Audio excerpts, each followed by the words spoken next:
Okay. Welcome to another episode of Fitness Freedom. Today I have Sydney Zwicker with me. She is a somatic bodywork practitioner, educator, and ritual guide supporting women to reclaim voice, boundary, and embodied sovereignty. Her work weaves nervous system awareness, fascia-based manual therapy, emotional somatic literacy, and non-agenda touch. It's rooted in reverence for the body as a living archive of personal and ancestral story. Sydney creates spaces where women can soften, tell the truth, and remember their innate sovereignty. She is the founder of Sovereign Touch Bodywork and Pelvic Care, and I am so excited to have her with us today. Welcome, Sydney. Thank you for having me, Michelle. It's a pleasure to be here. So I always like to start because we are humans with stories, and I like to start just understanding how you got into this work, your background. You can share as much personal life story as you'd like. I think the more you share, the more interesting it can be and relevant to listeners. So, what is your story? How would you like Yeah, to share? yeah, I think like many people in the service or healing world, I started this journey with my own healing journey. I kind of moved into the sacred sexuality and healing world and women's health world for my own healing from sexual assault that happened in my late teens and went on the journey of trying to find a way to feel wholeness. And that took me through my mind, it took me through my heart, and then ended me in my body. And in that practice, was introduced to a lot of different modalities from somatic therapies and movement practices, dance movement therapy, and really into the body and like working with touch through the body. Um, it all makes sense now when I think about like how did I put together and weave all these modalities, but my undergraduate degree was in mythopoetics and like figurative sculpture. So I was an art student, but through the years of learning to work with the body and how do we express our stories and our aliveness and the stories of women over time and the myth of women over time through the body and in that healing, and really coming to the conclusion as I started to offer this work in different ways, that you can't separate women from their bodies and from their stories, and that all of it is woven together. And the breadth of my work and my teaching that I offer is really about bringing that remembrance back to wholeness. That like we already always are whole and everything can heal, and then we live in a world that profits from us being fractured. And so, how do we find our own unique path back into wholeness of mind, body, spirit, and aliveness? I resonate so much with that because that's like the premise of my work. We're already whole. There's nothing wrong with us. It's just allowing our body to heal. So it was a personal journey that turned into healing others. What is it that has driven you? Because I've looked at your work and it's in the show notes for listeners to browse through, but what is it that has driven you the most, do you think, to create what you have, the world, the practice, the structure of what you have in your business? What do you think was the main driving force to keep going with this healing work? Curiosity, I'd say would be is my driving force in everything. Curiosity and fascination.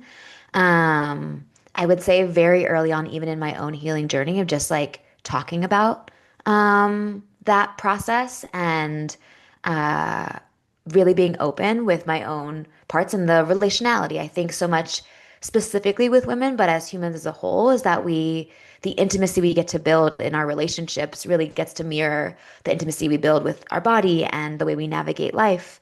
And so it was in that process, like my first teachings, I had just learned about the yoni egg, which is like a tool, like a crystal egg that you stick intravaginally. And the slightly longer story is like it had fallen kind of into my lap about this tantric tool that is now has been a fad for like the last decade or so, and was curious about it, um, and yeah, basically online a decade ago, the only ways to interact with it is I think a couple of different teachers. One was like very bubblegum pop, the other one was like pussy weightlifting, and neither resonated. And so I just started experimenting with my own body. And I had a friend who owned a yoga studio, and I asked, can I teach a free workshop around what it feels like and the different things that I have noticed? And I come from doctors and lawyers, even though I was an art student. So I love to know how things work and also the spiritual practice of the lived experience, and basically just started hosting these circles of like, let's talk about our bodies. And coming from that space of like, we don't have to be experts, but here's what I have learned from my own body. Here's what I know from having studied in depthly anatomy. Because I was an art student who would like take the pre-med anatomy classes because I wanted to know how things looked and worked. And in that really started to like, that was really the beginning of my teaching practice. And then from there, as I learned more, wanting to share that. And I went from teaching kind of group work to having a one-to-one like body work and like trauma integration practice. And then again, in the last couple of years, I've moved back into teaching group and teaching facilitators this work. Kind of that group to individual to group like expansion was really important to me because I think so much of my value system and being a space holder in women's health is about normalizing the lived experience and like shedding the stigma of shame that many of us have. Like I don't think women are walking around in the world disembodied because they want to be all the time. But that there's a lot of information that has been held back, right? There's a lot of gatekeeping, whether it's in coaching world or also just the culture that we live in, and to understand that to have a relationship to your body as a human in the world right now is to swim upstream against the culture. It really, And yeah. so, yeah, and so to normalize that and to have conversations to notice all the small ways of talking about your body that can feel really shameful. We're really isolated from what we see on the internet. We feel like we are connected, but there's not that actual connection of the lived experience of being a human and being messy in that process. And so that creates relationality, that creates a way of teaching coming out of the guru mentality that's in a lot of practices and into more of the human to human. How can I be present with you, right? I say now at this point when I work with clients one to one, like, yes, I'm an expert in many, many ways, and I have a lot of education, a lot of practice working with bodies. It's been a decade now. And what you're paying me for is the presence to be with you, and to be the translator in that of how to hold you so that you can hold yourself with more integrity of what your truth is. Yeah, presence. That's the most important thing for healing. Yeah. Exactly. So I'm thinking of people listening to this, and so many women, I would just, let's just say all women have experienced, stress, trauma. And like you said, we don't want to be disembodied, but I think a lot of the times we think we're doing okay. Like we think we're getting by, and we might have some things come up in our bodies that feel painful or some nagging issues that we deal with. But how do we bring this importance to everyday living, or how do we bring the importance of what it is to heal into our lives, like everyday lives, like thinking of mothers with young children or older women who've stored a lot in their bodies, or just young people, all walks of life. How do we translate that? Yeah, I think it's going to be a different path for every woman. Like you said, we're all in different walks of life and we all have different capacity and resource. I'm very biased on this, but I do think that touch is a medicine that will and is changing the world, and it is a medicine that we're starved of. We're in a very touch-starved culture. I think that's Mm-hmm. why there's a lot of taboo around the type of intimacy that touch can be, and it doesn't have to be sexual, but the idea of like, um, yeah, bringing your own hands to your own body is for me what I teach is the number one way to build a relationship with your body. Can you tolerate actually the physical sensation of feeling? Is a way to come into your body. And again, it's not embodiment is not a place we arrive at. It's a value system and it's a lifestyle of I'm going to want to be relational with my body, not just thinking about it. I often say, Mm-hmm. especially with my therapy clients who are therapists, they think so much about feeling, they think they have felt. And the difference when we're actually in the practice of being in visceral sensation. So, um, the tightness in your chest and like breathing with it, or the pain in your shoulder, whatever that piece is, or maybe it's again sensation in your vulva. All of these pieces and tracking that, being able to track body sensation through touch is really, really powerful and life changing. And it's can bring in a lot of intensity. And that intensity, many of us don't have the capacity yet to be with. So finding the way into that is really important. And usually there's something in your life that is like, this is so painful. I want something to change, is the way that women come into my world. I always say there's the physical path, there's the emotional path, and there's the spiritual path. So women coming to do pelvic work or pelvic healing, they come in sometimes from a physical pain point, pain with their periods, endometriosis, PCOS, pain with sex, all of these things that if you go to most Western doctors, not all, will say, oh, that's really normal as a woman to be have pain in that part of your body or in that way. And my first thing is like it's common, not normal. Mm, Right? But that piece of that part is like I want to live a different way is what brings a woman to my door most often. But there's also the emotional piece. There is the integrating trauma. There's chronic anxiety. There's depression. All of those pieces can be affected through touch and how it affects the nervous system. And then there's the spiritual piece of wanting to feel more connected to my feminine body. I want to understand my womanhood. I'm in a rites of passage. So, transitioning from maiden to mother or perimenopause, mm, the spiritual practice of sexuality, of like, oh, I have my libido feels different, or I want to have a different expression of that energy. And I know there's blockages or I feel congested in a way energetically with my pelvis. And I say like this work is all three of them. You can't be a woman without having a emotional, spiritual, and physical connection to self. And this work is about practicing that. And the pelvis is a really powerful way to weave those threads together. Um, and so again, it doesn't really give you a play by play of how to do this. But my first thing is like, when's the last time you touched your body without an agenda?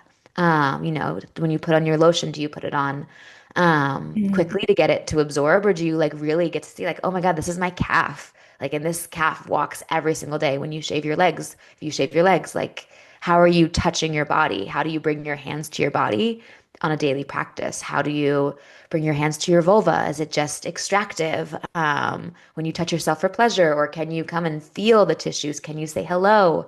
Notice those parts of yourself and get to be, again, relational with them is that practice, right? It's a practice, not a perfect, and every day is different in the female body because of how our hormonal cycles work. And it gets to be, again, curiosity that really leads the way versus the it should look a certain way or feel a certain way. Yeah. And I like that touch without agenda, Yeah. touch with no expectation. You say, and I read on your bio, you say true healing happens when you approach the body without expectation, allowing it to unravel and recalibrate at its own pace. And Yeah. you're explaining the difference between thinking about it and being present with it and all the scary feelings that can come up when we are present, because most of us see our bodies as something to fix or something to operate for a specific outcome, and we don't always meet it where it is. And I'm curious if you could maybe just give an example or even just take us through like the simplest way of maybe if people are listening to this, if it's safe to do so, to just have a, a small practice of like touch in a way that is embodied, or if you could just like give us like a snippet of as I'm saying this, I notice myself touching my legs and just like kind of soothing and being connected with my body as I'm touching. But just to experience for listeners to experience maybe a little bit of the difference between thinking about your body versus being in your body, if you're willing to do that, if you would. Totally. I'd love Yeah. to share. Um, I always with clients, because obviously I specialize in the pelvic work, have a practice called cupping the vulva that I think is really beautiful. But for your listeners, like I'll have us just touch our faces because it can be Mm-hmm. sometimes a more accessible place depending on where you are.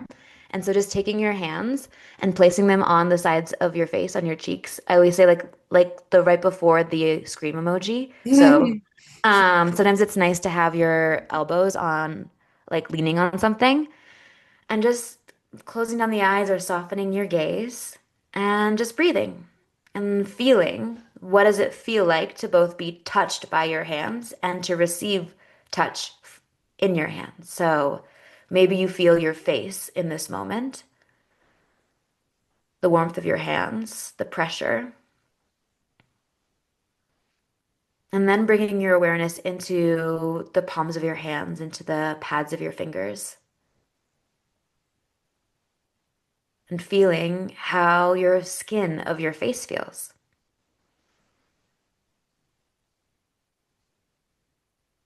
This idea of being here, there's nothing to change, there's nothing to move.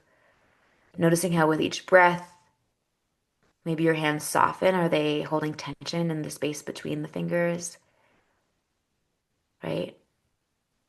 How light can you make your touch so that there's still a relationship between your hand and your face? Then maybe how deep can you make your touch? So bringing more pressure, maybe you bring a stretch down and start to create that scream emoji face. Mhm.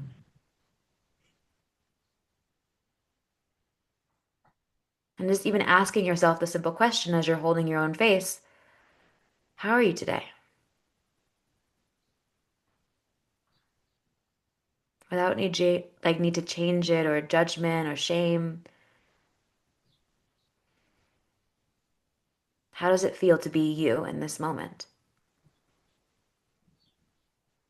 Maybe you even notice outside of the face and the hands right now that you're feeling sensations elsewhere, other parts of your body that are calling, a tightness in the chest. If you often that can be a place we hold anxiety.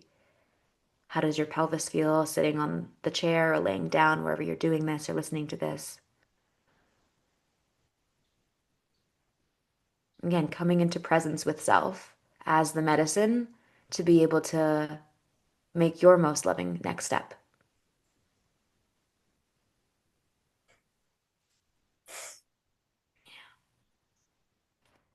And can That's we approach the whole body that way, right? That's just the face. Yeah, thank you so much for taking us through that. I Yeah. appreciate that. I noticed for myself just slowing down and noticing where there was tension in my body. And then it also reminded me of how much I've incorporated embodiment into work with eating disorder recovery and connecting with your body and how scary that can be, but how healing it can be on the other side. So, speaking of that, I do a lot of movement and food, and this podcast is related to fitness, but how do we incorporate movement and connection with our bodies in healing, and even maybe in the context of like general fitness culture and how it's perceived and how we relate to our bodies in that? But what role do you see movement in healing? Yeah, I think healing is movement, right? Like I think we often think of relief as healing, so it's that like the tip point on the cycle. But to heal anything is to move it from often a place of stagnation or contraction into a place of expansion. And so there's so much in like what I think of when doing work with touch work is we're asking the body, where do you need movement? Where do you need stillness? The work that I do is fascial based, so using connective tissue. We work with muscles and organs as well, but all of them have fascial connections. And this idea of that system, which is really the system of the body that allows us to have the fluidity in our movement. Fascia is a living, breathing organism of ourselves. I think of it like the mycelial network of communication between what is safe and not safe and how we move the body. I work a lot with women in discovering that a lot of their pain comes from being in hypermobility and the shift between becoming a yogini and lifting weights and what does that do and how to provide stability in the structure of our fascia, right? Do we hypermobility is a lot of like the weaving of those fibers tend to be a little bit looser, and so it creates instability. Mm-hmm. So those pieces of how do we bring movement practices, whether it's lifting weights or grounding down to the feet or a dance practice, but like how to really adapt your lifestyle and the ways that we like to move our bodies in ways that are really supportive of that system. Uterine alignment is a big thing that we don't think about as affecting our movement patterns. But if the uterus is out of alignment, for many of us, we're often told to have a tilted or retroverted uterus is normal. It's common, it's quite common from our movement patterns or lack thereof from sitting a lot at desks. But that can affect the whole way that your body moves, the whole way that your tailbone can move. And so working with the fascial structures and the why the body is bracing in that way, whether it's structural, emotional, or spiritual, is really shifts a whole entire practice for someone. Like my hinge movement completely changed in lifting when I was finally able to like have more mobility in my sacrum and tailbone that came from a tension being held through my anal sphincters. And there's those fascial lines. And so that practice can come from, driving in traffic where, people don't know how to zipper merge and like I squeeze my butthole or talking to your mother, but that the patterns in our body that hold tension and hold stress show up and can affect the ways that we move our body. So it's all connected, all of these systems. Like I don't believe just getting body work and emotional somatics will change every part of your life. It's also the lifestyle of like how do you move your body? How do you support it in being a living, breathing mechanism and organism that you are. Hmm. Yeah, we hold so much tension in our bodies, and then sometimes, like you said, hypermobility can be an issue as well when you're used to doing lots of stretching or lots of yoga. You mentioned the uterus and the alignment of the uterus. Could you give us a little bit more, because you do specialize in pelvic health? Can you give us a little bit more insight on the importance of our pelvis as women and some ways maybe that we can be aware of signs or symptoms of lack of health, or how do we can care for our pelvis more, Yeah. pelvic floor specifically? Yeah, I always like to say that I'm extremely biased. And to take that piece into consideration, I think especially as we talk on the online world and we're not working one to one with someone where we get to see your whole picture. When you talk to a specialist, often it can feel like, oh my gosh, I'm broken. And that's never my intention when women hear this piece. But for me, the pelvis is the foundation of the spine and the body. It is, the house will fall over if the foundation isn't stable, no matter how well the walls and the roof are built. And that is why it is so important. And for so many of us, we don't have access to this place in presence, as well as those tissues of most women walk around with a lot of pelvic congestion. And our periods, if you are bleeding, are a really great report card of what's happening inside. Like your bleeds should not be painful. There can be a little bit of heaviness that shifts or lack of energy, like the change in how you feel is normal part of that process. But the pain piece of it is not. And so that can come from many different things from, our gut and our pelvis are deeply connected and chronic inflammation, being able to really fully move and throughout the pelvis and have blood flow there comes from those tissues having mobility. And so having a relationship to your pelvis, similar to we brush our teeth every day to keep the cavities away. How do you touch your body? How is it touched?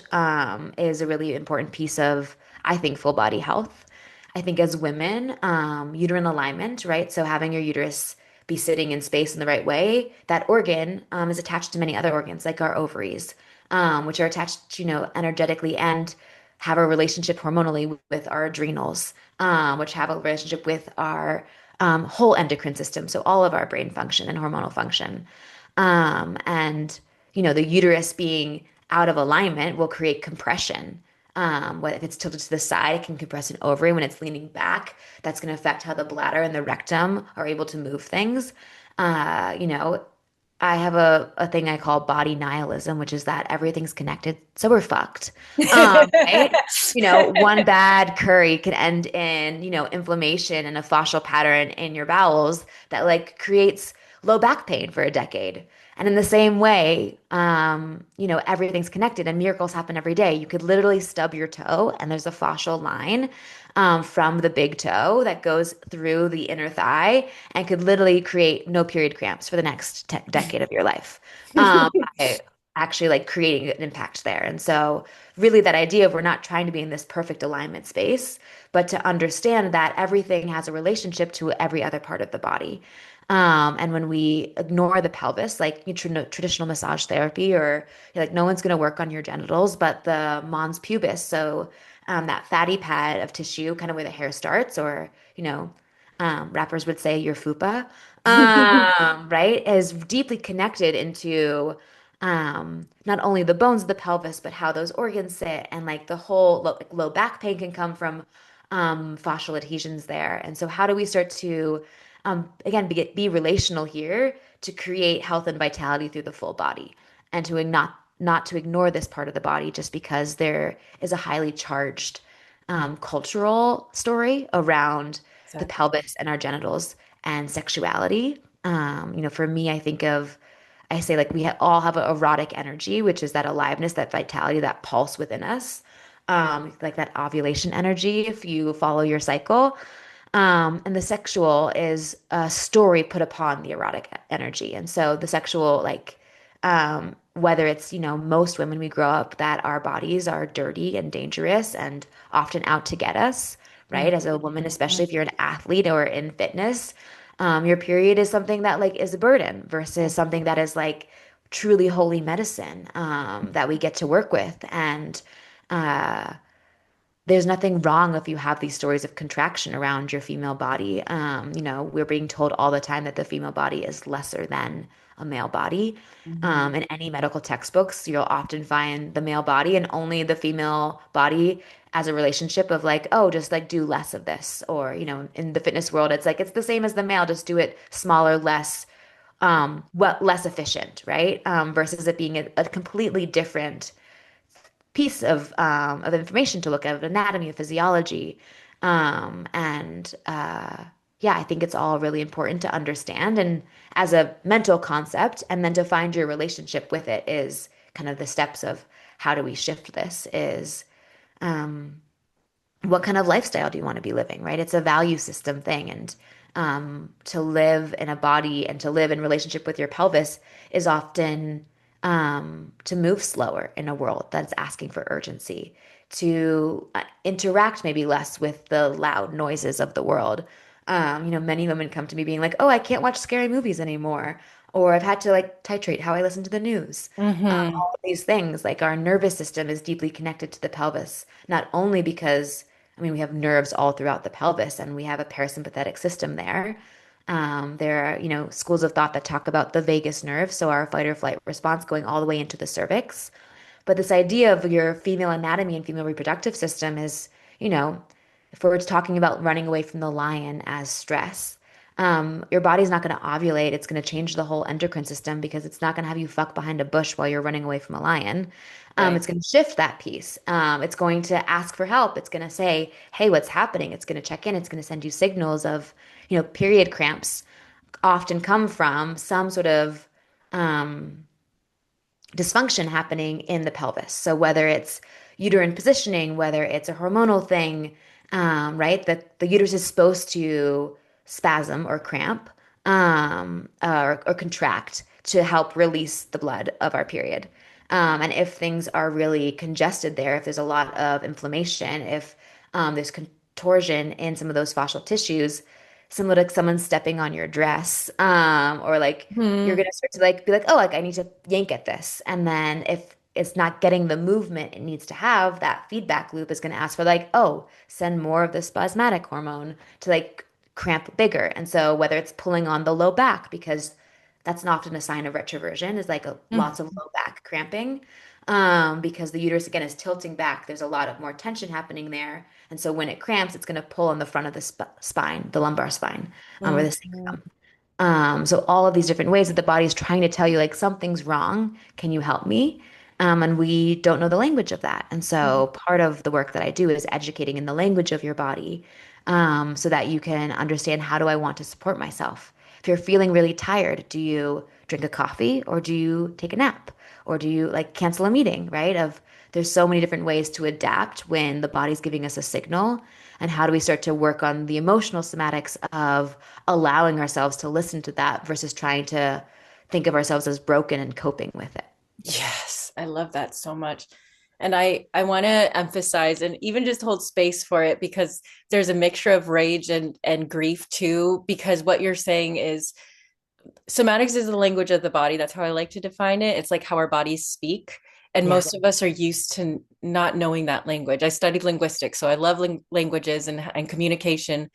And it's like we've inherited stories about our bodies and we hold those in our head. So if our bodies are responding in a way that don't align with the stories or don't fit our agenda of how we've been expected, these expectations have been imposed upon us, then we're like, shut up, or why won't you do this, or we like try to put a band-aid on it when really we need more permission to listen to what is actually happening, especially in those places where there have been so many stories like sex and who we are as women and where we hold our value, and just be with our bodies. And that can be terrifying, but it is so healing. And I want for more people, more women to have that space and to have that permission and to be in touch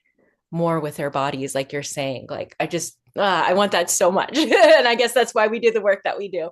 um, Totally. Yeah, and rage is a really common first mhm. initiation into Yeah. this work too, as you start to learn things.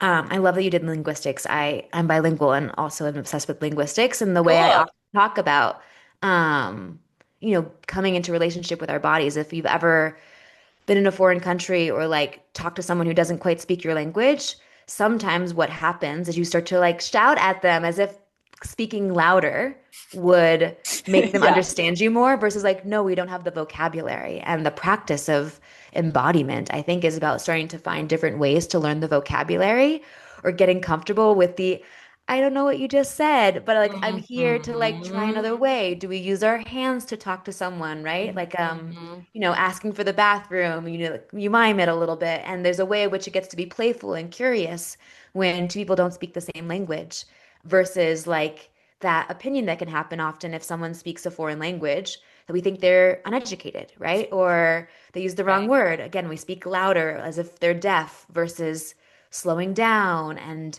just different ways of that. And thinking of learning the somatics is a similar process of often you'll come into the body and you'll be like, you're screaming, but I don't know what you're saying. And Mhm. like, can we get into that kind of almost rupture and repair relationship with how many times we just assumed our body was the bad guy or uneducated or didn't know better because the mind and our culture has told us differently versus learning that the body that you're talking to is like, a master in their own realm and like actually um yeah, actually a genius, but you just don't speak their language, so you can't know what a genius that they are.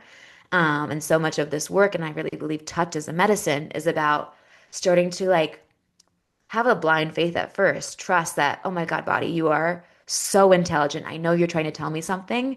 Can Mhm. you tell it to me? How can I listen better to start to understand what you're saying? And that comes with trial and error. That comes with, okay, I'm hearing this. Maybe this is correct. Again, it comes with trying different modalities. It comes with, one of the reasons why I think facilitated work versus doing all of this on your own is really powerful is you're crowdsourcing from someone who is like in depth in this, right? That's like why you come see a specialist like me is like I like live and breathe pussy. Like, I have friends who Yes. laugh like, I'm multidimensional, but like obsessive in one dimension.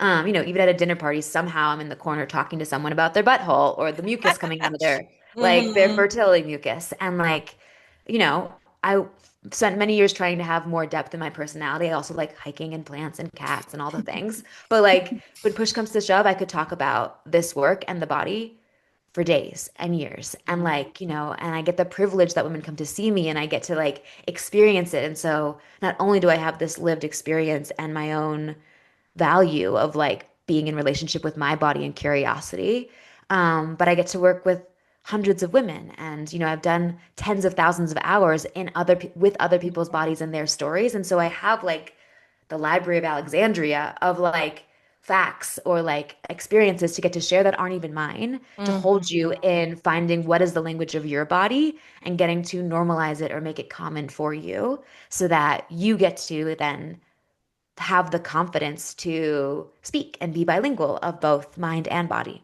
It's like you're a translator. Yeah, it's Yeah. often how I describe it. Yeah, I like what what you were speaking about second language. My mom is Korean and so she learned English at a later age and I remember being young and seeing people communicate with her in English and if she didn't understand something they would speak more loudly and I'd be like my I would think as a child I was like my mom is not dumb. This is her second language and she's speaking to you and you're in your first language. And then when we moved to Korea when I was a little older I heard my mom speak in her native tongue so much. And then I eventually learned Korean as well. And I just realized how differently she communicated and like the depth of her, her mind and the complexity of how she was able to speak because I understood her native language more. And what you're doing is like people speaking different languages and translating for them so that they can speak with more expertise and learn to speak with their own bodies more. Yeah, no, That's it's really powerful work. And yeah, I think being bilingual is powerful, not only in language, but in and of the body. yeah.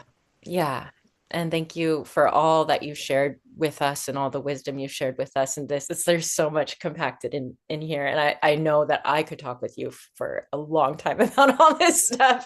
But I ask all my guests one question, and I want to give you a chance to share more of your work and where people can find you. But first, I would like to ask you if you could share one message of health with the world and everyone could hear it, what would it be? What would that one message be? Oh, I love this question. I'm going to do the silly version of it, which is like a mantra that I truly believe is if we soften the sphincter, we'll soften the world. Which Mm. is the message of like if everyone just took 1 minute, let's say once a month. I used to say like once a year, but like once a month and like just took a finger and like put it on the outside of your butthole and just took like 3 deep breaths. I think we live in a really, really, really different world. And like Wow. the softness of just holding, I think of our butthole as some of the most shameful places of the body that we Yes, talk it about, is. right? It's Yeah. where our poop comes out. It's where there's so much ick there. There's so much taboo. If we all just like, even if you did it outside, it like not directly on skin, like, but just like held more or less between the butt cheeks with your hand for a minute, once a month in the shower, I think we'd live in a really, really different world. And I think every person would feel really, really differently about one another. So basically, relax your butthole. Hmm. I love that. And everyone can do that. Yeah. Soften the sphincter, soften the world. There'll be two different Yes. hats one day. Yes. I love that so much. So, can you share with listeners where you would like them to find you, how they can get in contact with you and even work with you? Can you share that with us, Sydney? Yeah, so I'm based out right now of Denver, Colorado. It's where I have my in-person practice. There are many different ways to interact with me. I mostly on socials show up via Instagram. That handle is Zwicker Healing Arts, which is my business's name. Same thing for the website, zwickerhealingarts.com. I can find out kind of all my current offerings. Yeah, the main ways to work with me, I have a lot of free ways to interact with this work. I think it's really important in the days of AI now to like offer and not gatekeep ways to start a relationship.